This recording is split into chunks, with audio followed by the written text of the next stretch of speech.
So we've been doing this like 2-3 decades now, and I feel like we've gotten it down to a perfect science. We know that we are at our most chipper and bright at about 9 in the morning. That's about right. After a nice little breakfast, we've got all the energy for the day, full of piss and vinegar. So we are recording this one, what is it? It 9 p.m. Yeah. Okay. It was a great choice on our part. Mm-hmm. No, we're doing fine. I've got a glass of water to keep myself energized. So we're doing something a little different today. Yeah. This is our midweek episode. Mm-hmm. Hi, welcome back. This is, of course, a Tolkien podcast. Yeah, and for yet, once, we're actually talking about Tolkien. Oh, yeah, we are. Never mind. Take it back. Telling like I said, she's 9 p.m. She's on the top of her game. I am. So we're talking about... Peak. Yes, dear. Sorry, did I interrupt you? Peak what, Maggie? I'm peaking. This is it. My personal peak. So sorry, what are we talking about today, Cam? Oh. We should discuss the intro before we hit record. No, you don't think so? It's really not nice when you just leave me in silence. You know how much I hate that. So Led Zeppelin recorded 3 songs about... Ever? Good for them. They're going places, that Led Zeppelin. If your belly hadn't made that horrible noise. I don't know what you're talking about. The second after you started I don't talking. know what you speak of. Zeppelin recorded 3 songs with overt Tolkien references. Oh, did they? And one of them, as the legend goes, is about the chapter that we covered this last week on Friday, the Battle of the Pelennor Fields. Mm-hmm. I think so. We recorded it a month ago. No, it came out on Friday. Mm-hmm. Yeah, so Battle of Pelennor Fields. So this one is, this song is supposed to be about that, and I did some research about the band and about the songs. I mean, I know Zeppelin, but just to frame this properly, and Maggie did more of a deep dive into the lyrics. Mm-hmm. So, we're not going to recap it because it's a song. Go listen. Yeah, it's 5 minutes long. It's really good. What are the other 2 songs about Tolkien? I thought you were going to educate me. I'm trying to. Okay. So, the Battle of Evermore is from Led Zeppelin's 4th album, which by the fans is called 4, or Led Zeppelin 4. The other song on that album that refers to Tolkien is called Misty Mountain Hop. Makes sense. And then earlier in their career, on their 2nd album, they had the song Ramble On, which has... Oh, go ahead. It's another one of their lighter songs, and there are references to Mordor and Gollum and the Dark One. And okay. That one's the first one I think my ears ever pricked up at, like hearing it at a restaurant or a bar. The Gollum reference is more, it's very pointed the way it delivers it. Sure. But this one is more sweeping, I think, of the 3, because I looked up just sort of the legend these songs have had for 50 years, and this one is considered the Tolkien song that they recorded. Okay. I really enjoyed it. I thought it was a really great song and a surprisingly deep kind of commentary and reflection of the story. What did you think? I thought it was fine. I liked the interesting things they were doing with the lyrics. There was a lot of fun lore in there, but I don't know. It's not my kind of song. They were doing that thing that all the singers in the 60s did with the weird voices. 71. Whatever. Weird voices. Like the weird vocal choices where they sound like they're 12. I don't know. It's not for me. Well, there's a high-pitched tone to some of Robert Plant. It was a bit too... I mean, it's like your doom metal. You have to have consumed a couple things to enjoy it. I don't know. I found it a bit... I feel like Led Zeppelin's the most radio-friendly band in history, except the Beatles. I found it sleepy and a little draggy. And really? Yeah. Oh, I thought it was wonderful. It was not for me. It was interesting to think about, especially in this context, and to break down and to listen to like 12 times. But it was not the song for me, I gotta say. And there's a lot of Zeppelin that I like, but this was not it.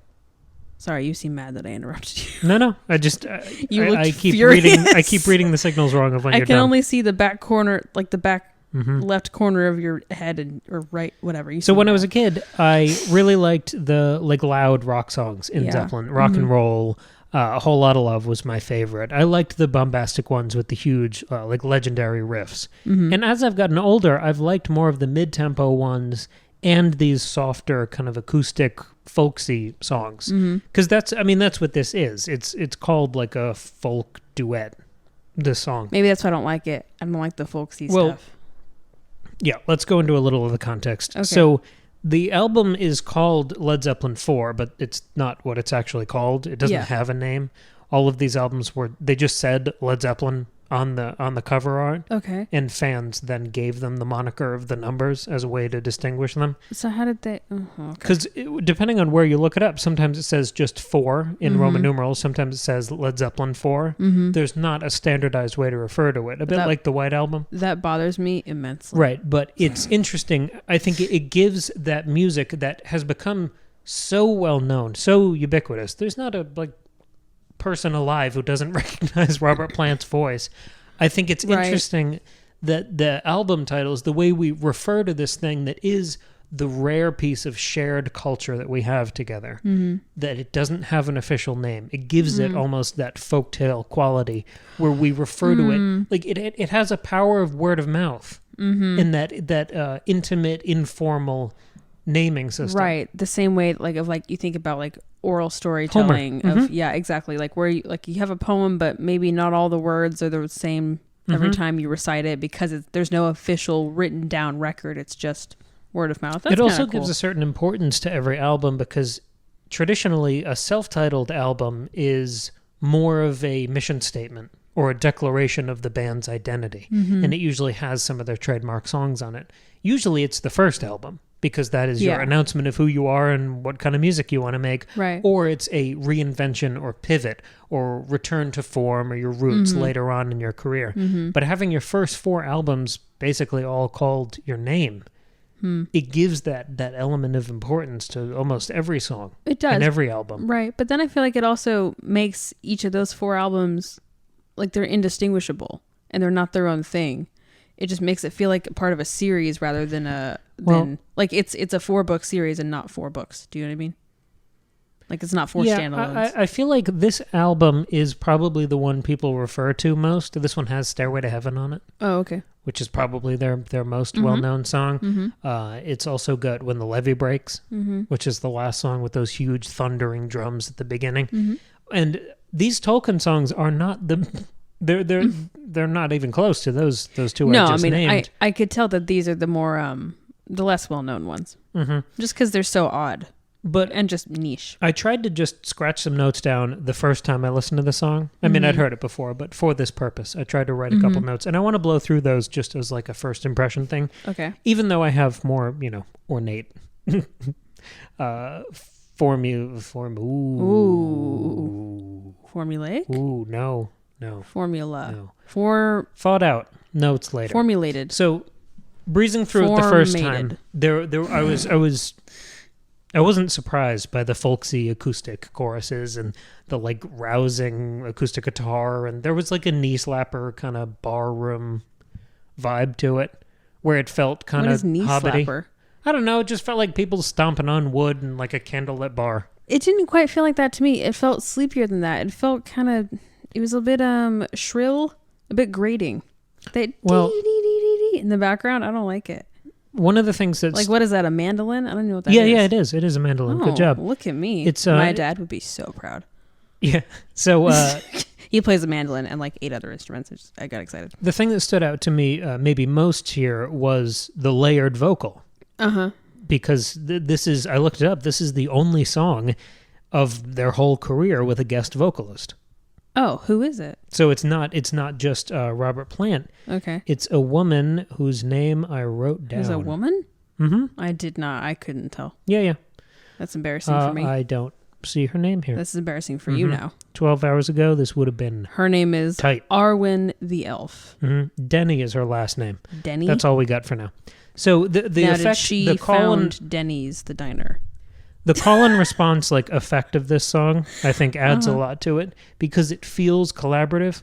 Obviously, the band always plays really tightly together. I think that's why it works so well on the radio. It's immediately cohesive.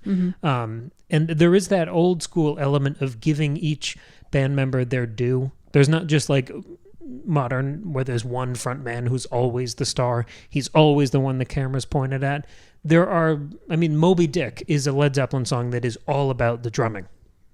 There are always like the spotlight moves around in the band, which also means that they work when they're all when they all have the spotlight on them, when they're all thrusting in the same direction, the songs soar. And bringing in someone else for the vocal is so interesting because Robert Plant is such a soaring, capable vocalist that throwing someone else in there, like it seems unnecessary, but having a female presence in a Led Zeppelin song gives it a totally different flavor than the rest of their work. Well, which makes sense when you connect it with Tolkien, because all of Tolkien is this male-centered story, and any female characters are very much on the sidelines.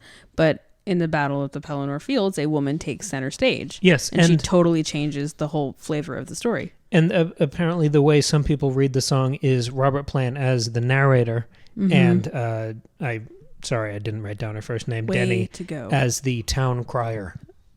Town crier? That's sort of the character they're casting her as here. Okay. But I guess I don't know what that is. Having a narrator is sort of a Tolkien reference too. Oh, well. You know. Well, all stories have a narrator. No, but not all songs do. A lot of songs are from a perspective. No, right. No, I'm just saying that's not specific to Tolkien. Tolkien has a strong narrative work throughout The Hobbit. And then it recedes somewhat. You mean Lord like of the Rings. narrator as a character? Yes, who's particularly given voice in this song. Okay, got it. Sorry, I misunderstood you. But having that call and response gives the song a collaborative feel of like, even more than a band working together to perform a song, this feels like friends working together to tell a story. And in the last couple chapters, we've had discussion from Merry and Pippin about legacy and living your song and the feeling of making history and being a part of something larger that will be remembered. Right, and if you'll remember the chapter, Pelennor Fields, it ends with the song that is sung later about the album, or about the battle. So that really works here nicely. That's great. It's almost as if they're sort of, I don't think they're writing this song, like this song doesn't track perfectly with the battle. It's not like it's not just the song that is sung about the battle, but it feels like it could belong to that album or something. It rolls in sort of generic battle stuff, some European history and King Arthur stuff, and some Lord of the Rings. But I'm just kind of cherry picking the things that feel relevant to our discussions. Okay. Because the Tolkien is woven throughout. It's not just the one overt Ringwraiths reference. Right. Because there are phrases like the Dark One. He talks about the Queen of Light, which we can read as Galadriel. The only copyright infringement is Ringwraiths. Like that's the only proper noun from Tolkien. But I do think there are strong references throughout the song. Yes, I agree. Because there are things like the magic runes are writ in gold, but the Eastern glow, which makes you think about the East and Mordor and all that. Go ahead, sorry. I've had the benefit of the audiobooks as we've been moving through these chapters. And the narrator, Rob Ingalls, he does sing the songs when they show up. That's right, yeah. It's different when there's music behind them. And there's Robert Plant is a more capable vocalist. So there's no Rob music Ingalls. In the audiobook? Okay. Okay. So hearing, I have sort of heard all the songs sung, but it's not the same as it is here. Yeah. And it does bring to life those conversations we've heard from Merry and Pippin, where this feels like a dramatic retelling of a battle. And in some way it's resurrecting the feelings and the characters and the heroism of it. We've talked before about Gandalf and other characters performing these pseudo conjuring spells with the power of nostalgia and memory and grief. Right. And I think there is some of that performed here, but it just hits me so much stronger when it's performed by, some of the world's greatest musicians. Yeah. Because one thing that I think kind of this all centers around, like the reference we need to point to before we can break apart anything else, I think is a line about a third of the way through the song. It says, I hear the horses thunder, which makes you think of Rohan. I hear the horses thunder down in the valley below. I'm waiting for the angels of Avalon, waiting for the eastern glow. I was intrigued by Angels of Avalon, so I looked into that, and Avalon is part of Arthurian legend. It's this legendary island that means like Isle of Apple Trees or Isle of Fruit Trees. And it's where Excalibur was forged, and it's also associated with Morgan Le Fay, which, if you'll recall, is the witch from Sir Gawain and the Green Knight, which we talked about in our Green Knight episode.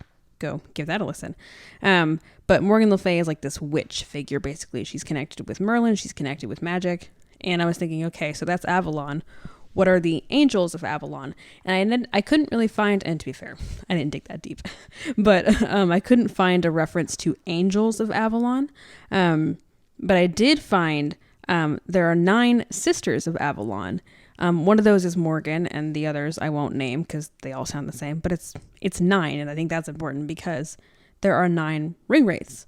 And so I was intrigued by this sort of flipping of the like good and evil, because you would think these 9 sisters of Avalon, they like ruled, like this island is supposed to be like this like beautiful, like almost an Eden type place. It like has like the fields. I'm just going to read a quote about it.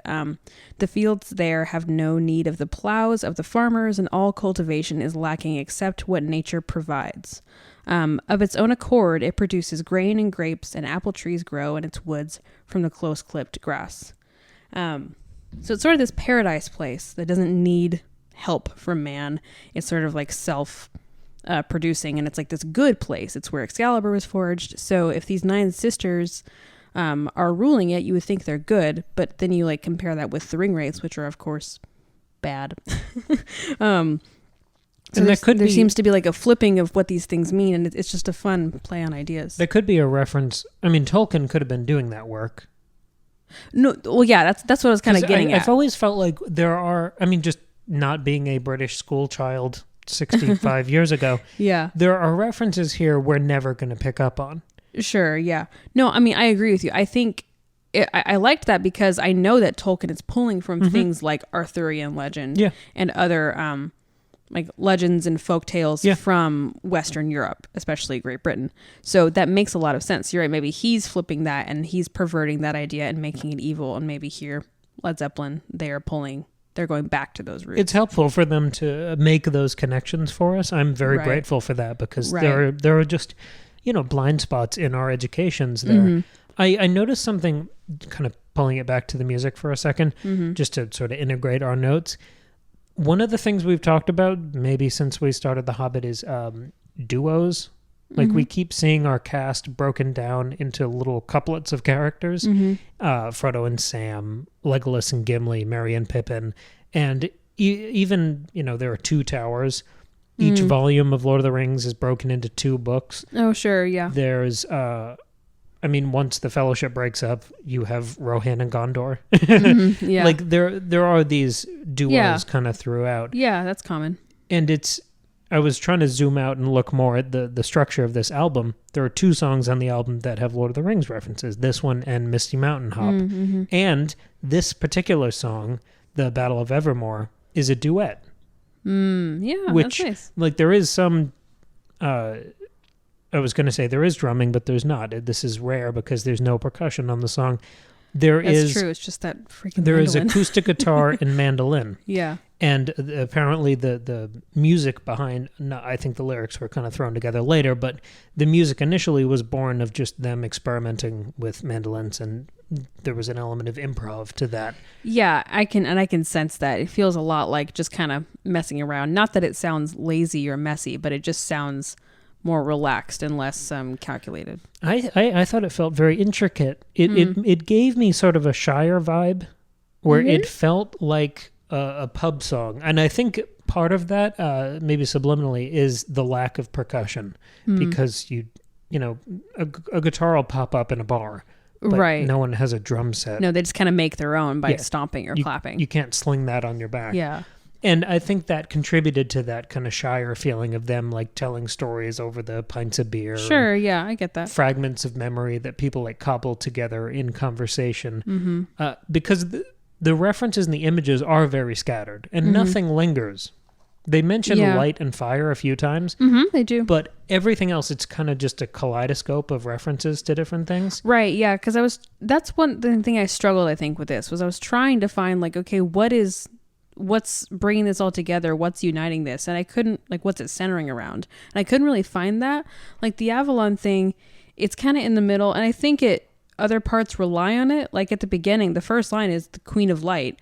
And again, that's not a direct reference, but I think it could refer to the elf queen of Avalon, who is Argante, and she is like this as elf queen, which of course, like you said earlier, makes us think of Galadriel, and who gave light to our hero. Right, yeah. So it's like there are these little things that tie it together, and the stanza after the mention of the angels of Avalon is all about, it says the apples of the valley hold the seeds of happiness, and it talks about farming and stuff. So there's connections there, but again, then it kind of goes off and talks about war, and then kind of divvies around again. So there doesn't seem to be any sort of uniting theme or plot or character or lore that's tied I think to... I found one. Oh, okay. So I read this differently. You just said there wasn't. No, I said it was a kaleidoscope, but I think there's very much a logic to all of it. Okay. But intentionally, I mean that it scatters across references and images. Yeah, I didn't mean that it was messy.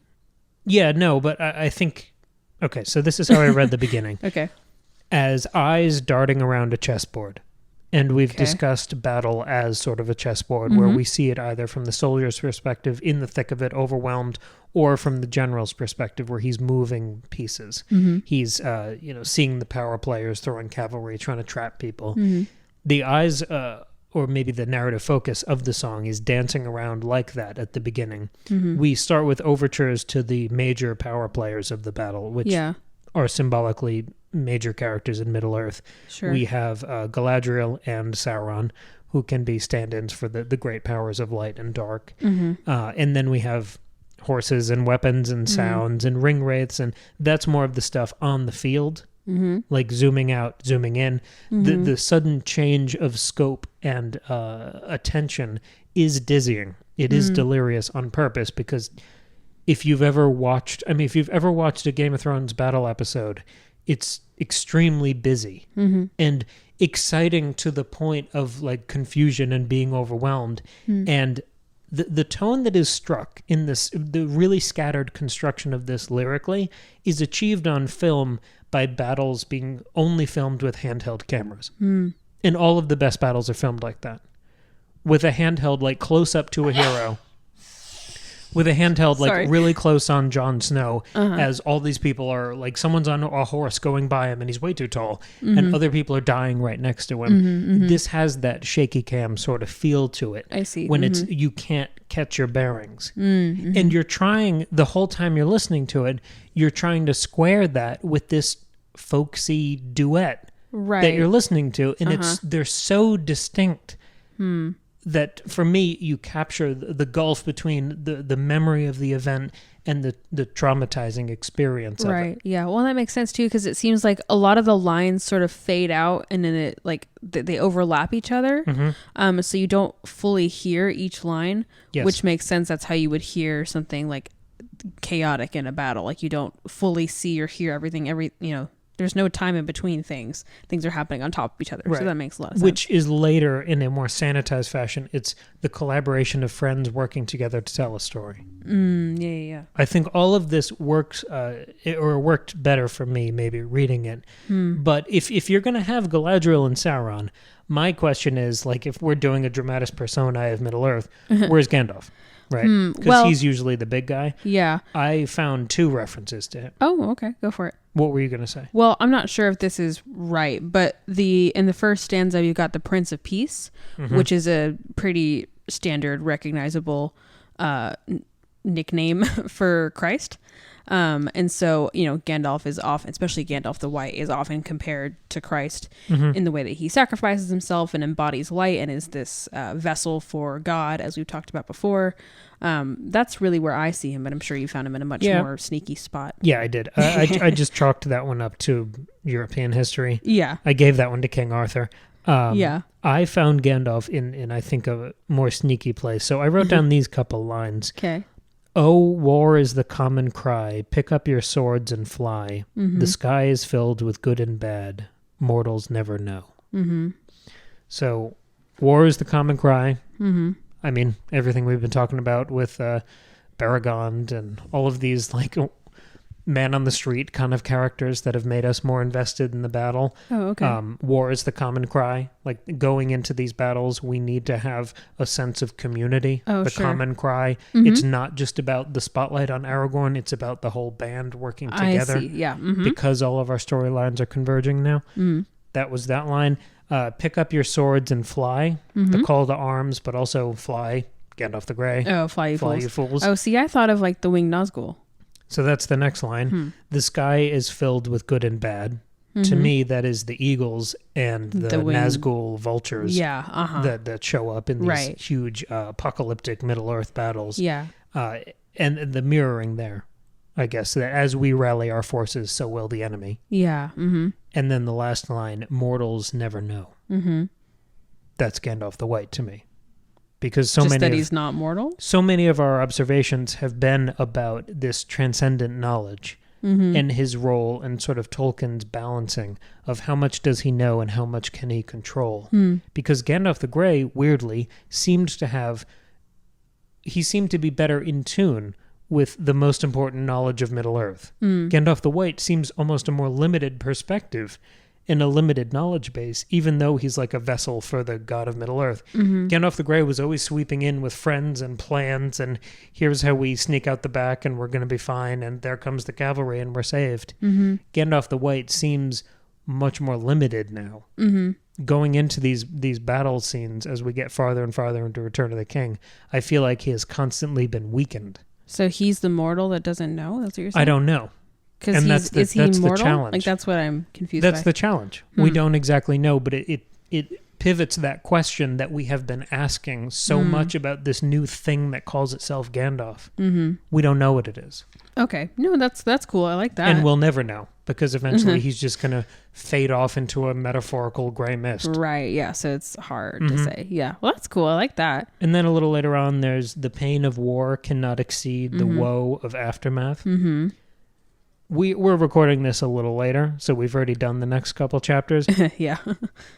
The next 4 chapters are about the aftermath of this battle. And recovery and trauma. Yeah. And to go back to what I was talking about before, and what Merry and Pippin are talking about with Legacy, it's about the things you sanitize out of the retelling.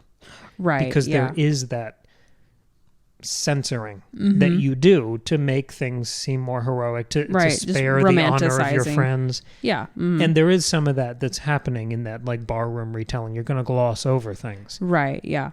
So, sorry, did you find that as a connection to Gandalf? Or are you just moving on? I thought you said there were 2 spots for Gandalf. The woe of aftermath. Well, yeah, the first one was the fly, you fools, and the second one was that question about mortals. I forgot about fly. Sorry. Yeah, no, you're right. I did think about that as well. But again, like that's that kaleidoscopic thing, because they talk about that. They talk about the aftermath. Then they pop back. It says the drum, like the woe of aftermath, and then the drums will shake the castle wall. The Ringwraiths ride in black, right on. And so we cut back to the battle. So again, it's this like really, it's not like a linear retelling of the story. It's more of just like this kaleidoscopic impression, which I think is interesting, because that's really how you remember things. Is you don't remember them in order. You just remember moments and flashes, and it's all over the place. And regardless of where you're standing, you are constantly being distracted and your attention pulled in different directions during a battle. So you could go from thinking about what is your legacy, looking up at the sky to see if there are reinforcements, to the drums that the orcs have. Then, oh shit, there are more black riders, the bows, magic runes, clouds, flames. And then we get this one static image that is repeated a few times. And the kaleidoscope sort of gives way to a couple references to light and fire at the end of the song here. And we know from these chapters surrounding this battle, fire imagery is the constant.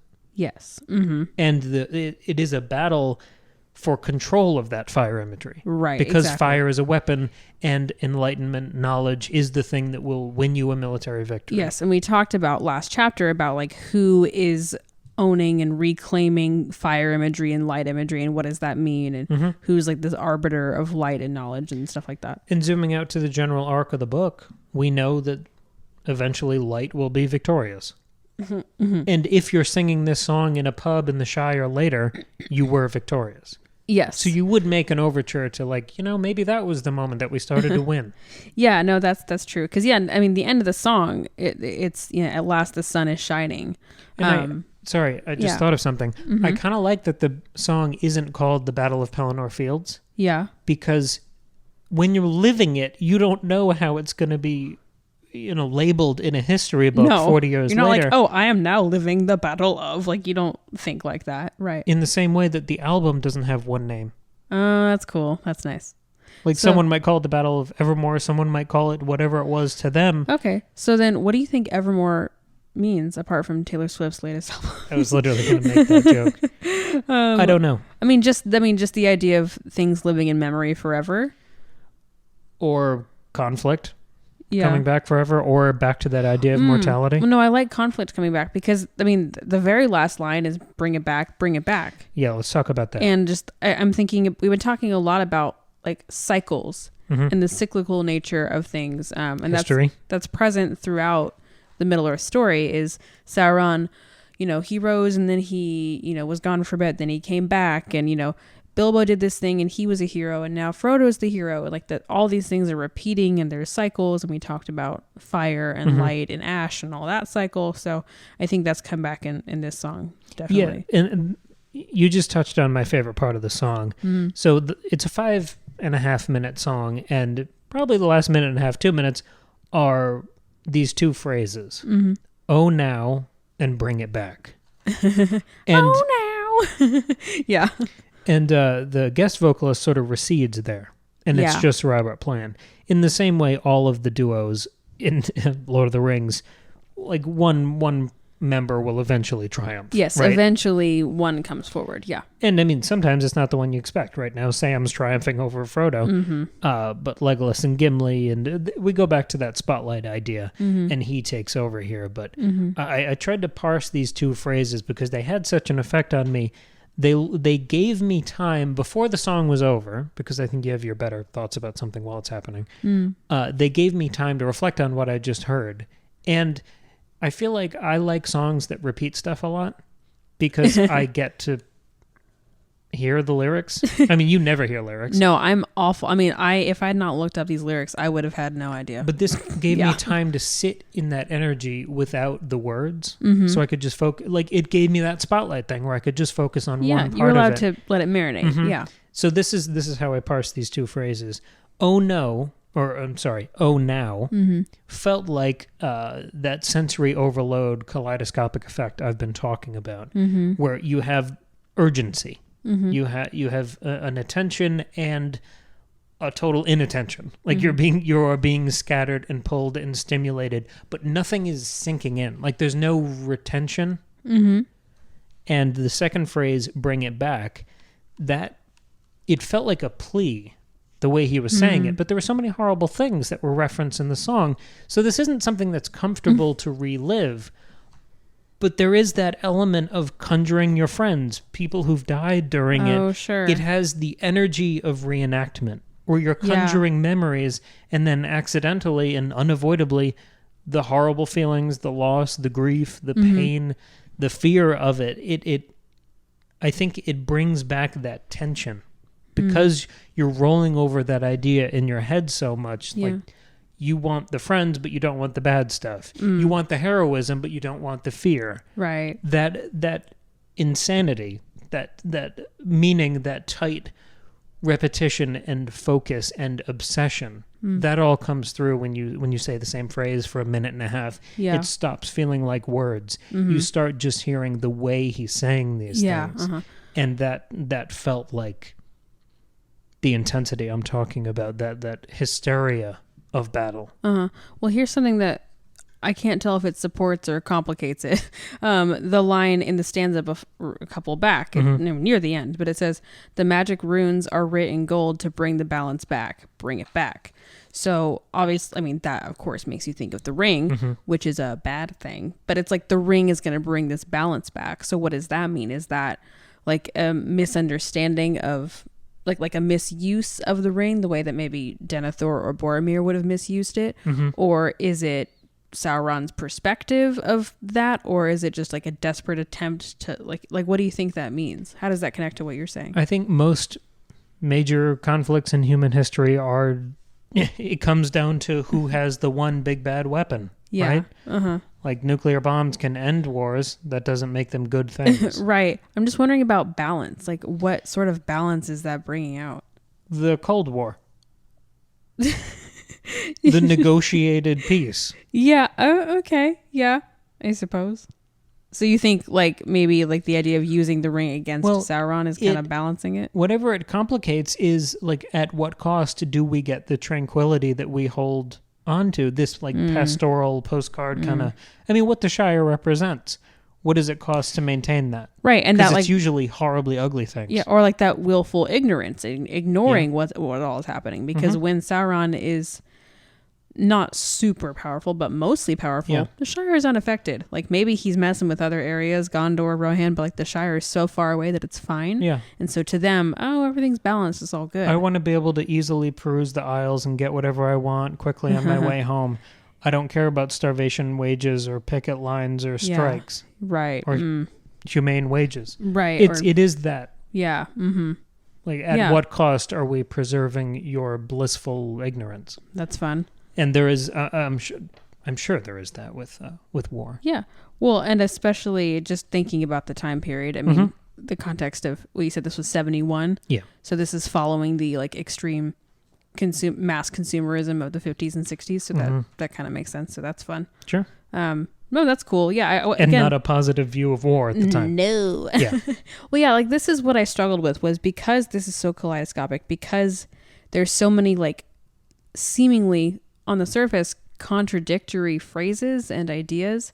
I wasn't quite sure what to make of a lot of it, because again, like at the beginning it's the Queen of Light, so I thought of a good thing. You think of Galadriel, but then when I tied it to Avalon and the 9 sisters, then I thought of the 9 Ringwraiths. So I was like, wait, is this good or bad? And then like this Christ figure, I thought maybe that's Éowyn, but then it's about darkness. I had a hard time. I think songs are better for me because I'm not good at songs. I bring this sort of messy, impressionistic interpretation of things, and I form theories in this messy way. But I'm like, I gotta solve the puzzle and figure out what it is. You are hyper rigid and literal. I was never in school. I hated when we did poetry. This was a great project. I love if this is a literary analysis podcast or whatever medium we analyze. I cut my teeth on Shakespeare. Yeah. Like the reason I'm good at this is because I practiced for more than a decade. See, but like on Shakespeare, poetry. I could do, because it's not as abstract as just poetry, because it's still telling a story. It's still conveying a plot. It's not all of it. I mean, there were lots of like multiple meanings and layers and references, like obviously, but I liked that because it felt like unpacking a puzzle. This kind of thing just feels like, I don't know, it can mean whatever. And I'm like, but see, what does it mean? This is why it's better to have 2 people on a show. You get 2 distinct perspectives and, sets of skills. I want to know the exact answer for what it means. There isn't one. They were high. No, and experimenting with a mandolin. I know. Yeah. Well, and like, I'm all for multiple interpretations of art. I have a hard time with poems and with songs. Like, I don't know. How about this? There is no definitive interpretation of art. See, I know that, and I love that idea. But I think because poems are so... Yeah. They can be so like I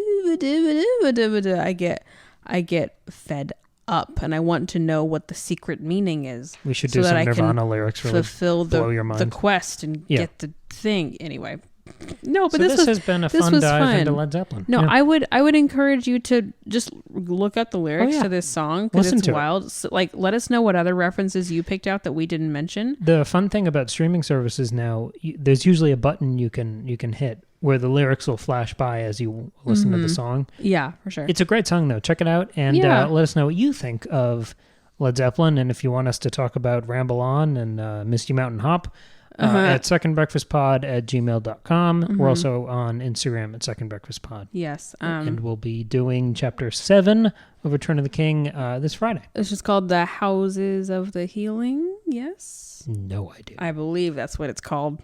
All right. I'm proud of that. All right. Thanks, y'all. Bye. Bye.